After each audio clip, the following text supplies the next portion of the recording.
I will say that Magical Mystery Tour is probably the strangest and most out-of-place work that the Beatles ever made. Now, this is not a criticism.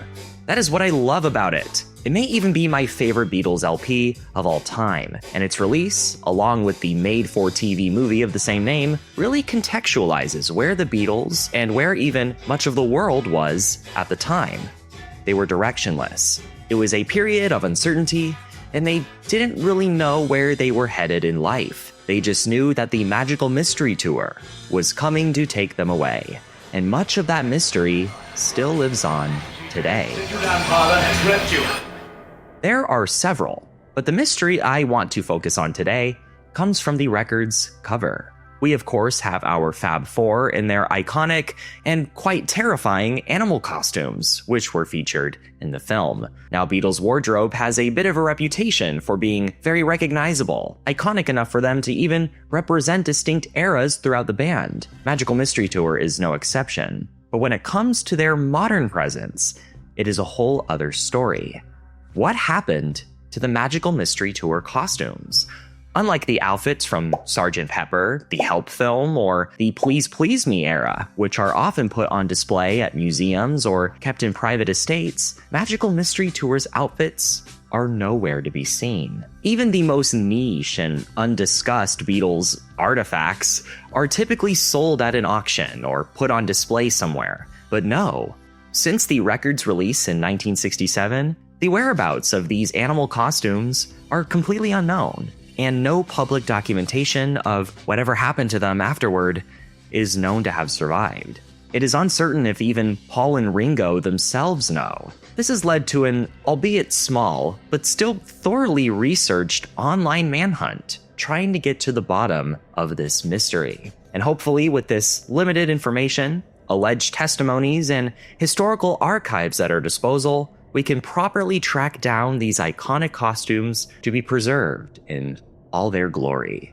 Now, when I say this is an underground Beatles mystery, I mean it is very underground. As far as I can tell, there is only a handful of people online who are talking about it, yet it is something that I have always wondered about. It is, in my opinion, one of the most distinct and memorable outfits the Beatles wore in any of their published media. Heck, it is the reason behind the whole "the Walrus was Paul" saying, which, by the way, Paul was not the walrus, John was. He wrote a damn song about it, for crying out loud. Anyway, apparently the two sometimes would switch costumes on camera, but still. This phrase has become very popular in rock culture, and was of course a key component of the famous Paul is Dead legend. Its unusual setup is a great representation of this surreal, psychedelic period for the Beatles and even the 60s as a whole. Why would something so influential just be forgotten, completely locked away from the light of day?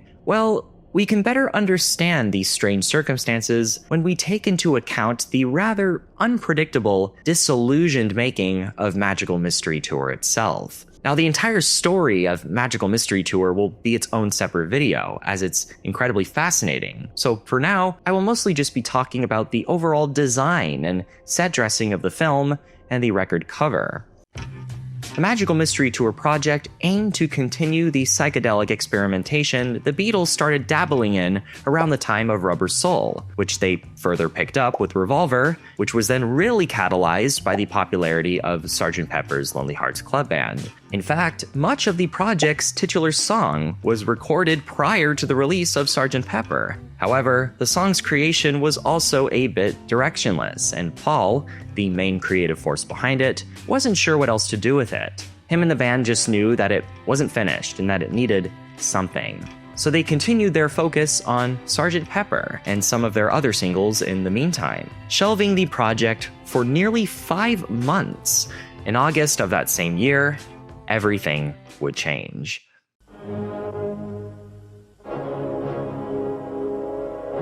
How have you a tribute we'd like to pay to Mr. Epstein? Oh, we don't know what to say. We called him, and he was one of us. Brian Epstein, their manager since the very beginning, the huge reason for their success, had died unexpectedly. The Beatles were at a crossroads, their future now uncertain. On the 1st of September, the four convened at Paul McCartney's home at St. John's Wood in London to discuss what would come next. It was here where the core of Magical Mystery Tour was conceived. It would be an opportunity for the band to keep themselves distracted in the midst of grieving, as well as unified in their profound ability to create, and to do so with a fresh slate and with more creative control than ever before. They got right to work. In fact, the first day of filming for the project was just 10 days later. On September 11th, 1967, they even recorded most of the record's track listing in tandem with the shoot. Their approach was very spontaneous. They essentially improvised the whole movie, as they filmed it with no script or ending really in mind, just a loose concept that embraced the surrealism and psychedelia of the 1960s. And that's what these strange costumes represented. They were also an even more direct embodiment of one of their upcoming singles that would be included on the LP, I Am the Walrus. John wrote the lyrics to be intentionally nonsensical to confuse overly analytical listeners. However, much of the song's inspiration and surrealism came from 2 LSD trips. The references to the walrus come from Lewis Carroll's poem Through the Looking Glass. Although it was also released as a single outside the Magical Mystery Tour record, its trippy sound and imagery in the film encapsulates the theme and purpose of the entire project. When you take all of that into consideration, it shows just how significant these costumes are. And yet they are gone. The Blogspot website, Kenwood Leonard, did some incredible research on this that could hopefully provide us our first clue. Unlike with the decor used on the Sgt. Pepper's cover, these animal costumes were not personally handmade for the Magical Mystery Tour project. Instead, they were rented from a third-party company, a shop in London known as the Theatre Zoo. Founded by Eric Gledhill and Dyke Richens, it was essentially a shop of oddities that specialized in creating outlandish, circus-like costumes and props for plays, productions, any kind of performances. George was the rabbit, Ringo was the parrot, Paul was the hippo, and of course the walrus was John. You can even find the invoice for it online, which shows that the costumes were rented between September 15th and September 22nd, 1967. Plus, it also shows additional costumes, which never ended up being used. I think this invoice is interesting because it shows that the music video for I Am the Walrus and the actual song were recorded at almost the exact same time, really showing how much of a crunch this production was. Additionally, the I Am the Walrus music video was supposedly filmed on September 23rd, the day after this renting period. But as one article pointed out, this was a Friday, so they probably got to hold on to these costumes over the weekend until the next business day, which was Monday the 25th, as shown on the invoice. Just thought that was interesting. There is even footage from the 1950s of Theatre Zoo making these masks, and even another clip from the year after Magical Mystery Tour in 1968. You can definitely see the resemblance from these designs. This company didn't just work on Magical Mystery Tour though, even working on other big projects like some episodes of Doctor Who. However, the company was supposedly sold to new owners in the early 1970s and was then dissolved completely by around the 1980s. And all their costumes, including the ones from Magical Mystery Tour, have been lost since. And that's pretty much all we currently know. The online research for this is so limited and doesn't go beyond that fact, which means that the Walrus, one of the most iconic rock and roll cultural icons, just completely disappeared, with no rhyme or reason.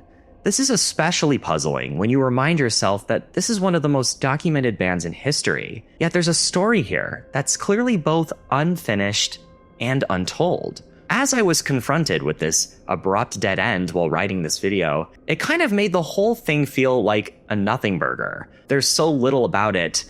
Is it even worth making a video about? Well, yes, I think so. Because I did still find some interesting information that could be leads to narrowing down what happened to these strange costumes. I thought the first place to start would be to gather as much information as I could about the Theatre Zoo company. And that was hard.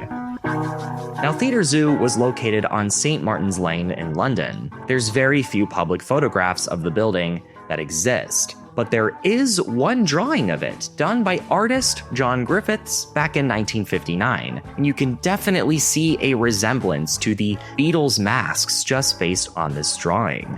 Here is what that same building looked like in 2008 when it was a Kodak store, and you can totally still see the building's original shape. It is very fascinating. I also started looking through old newspaper archives from the UK, and the most recent article I could find that talked about the business in the present tense was in 1986. This leads me to the conclusion that the company continued to exist for some time after it was sold in the 70s, before it was eventually dissolved. I also found an article from 2007 talking about 20th century British fashion, which features a somewhat blurry image of a man standing in front of the theater zoo. The article states that this image is from the 1960s. Once again, you have very Magical Mystery Tour-esque masks hanging up in the window. I then found another image of the store dated to 1980, which would have been shortly before its closing. As you can see, it still looks very similar. Based on how little has changed, these may be the clearest images we have of what the building would have looked like around the time of Magical Mystery Tour. The business's consistent style and ongoing presence over the next couple of decades could help us determine where these costumes went. The theater zoo staying relatively the same would increase the likelihood of them holding on to similar kinds of inventory over the years without needing to do as much replacement, which could also include the Magical Mystery Tour costumes. I would infer, based on this information, that the theater zoo likely held on to the costumes for the remaining years of their operation, especially since the costumes had a return date on the Beatles invoice, which strongly implies that it returned to the theater zoo's custody at some point, give or take this exact date. But that's also assuming that the Beatles even return them? While the costumes haven't officially been seen in public since Magical Mystery Tour's release, the Walrus does seem to make an appearance in George Harrison's music video for When We Was Fab over 20 years later. This could add credence to the theory that the Beatles were somehow able to keep the costumes after filming and currently have them in some private estate. Whether this is the original costume or just a replica has never been confirmed as far as I know. In my opinion, the one shown in George's music video looks a bit smaller. Granted, the video quality is not very good, but it doesn't look like it has the whiskers from the original mask either. Unless some modifications were made to it over the years, I am leaning towards this being a replica made for the music video. By the way, the identity of the walrus person in this music video is also a bit of a mystery. George claimed in an interview that it was indeed Paul McCartney, which is quite a big deal, since this would have been the first time all living Beatles worked on a project together since their breakup in 1970. However, Paul counterclaims that he wasn't available at the time, so they hired a stand-in instead. I'm inclined to believe that this was just George's sense of humor, but who do you believe? And from what I could gather, that is basically all the public information we have at our disposal. This leads me to believe that there are three possibilities. One, the Beatles estates have them in their possession and, for whatever reason, have just decided to not publicly exhibit them. Two, after the Theater Zoo company's dissolution, these costumes were thrown out, donated, or just sold during the liquidation process to buyers whose records are now lost to time. Or three, the family of the Theater Zoo founders still has them. Obviously, I can't confirm any of these as being true, but it's gotta be one of them.